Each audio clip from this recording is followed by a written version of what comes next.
बातमी नांदेडमधून. नांदेडमध्ये मतदान प्रक्रियेला सुरुवात झाली आहे. मतदान करण्याकरता मतदार हे मतदान केंद्रांपर्यंत पोहोचलेत.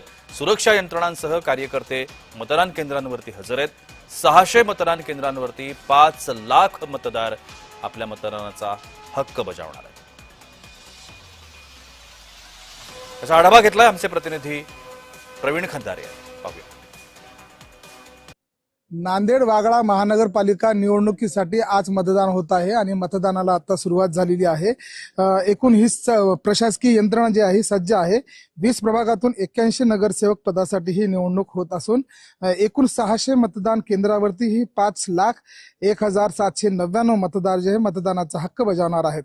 तर 491 उमेदवारांचे भवितव्य आज मतदान पेटीमध्ये बंद होणार आहे. मतदान प्रक्रियेसाठी 3,400 कर्मचारी जे काम पाहत आहेत. सुरक्षा यंत्रणेसाठी CRPF आणि पोलीस प्रशासनाने 3,500 कर्मचारी तैनात करण्यात आलेले आहेत. याचा आणि एकूणच पाहता या ठिकाणी जे आपण पाहत आहे नांदेड क्लब या ठिकाणी आपण आहोत आणि या ठिकाणी मतदार जे आहेत ते येण्याला सुरुवात झालेली आहे आणि या ठिकाणी आपला नागरिक जे आहे ते मतदान करत आहेत. कॅमेरामन गिरीशसह प्रवीण खंदारे, जय महाराष्ट्र, नांदेड.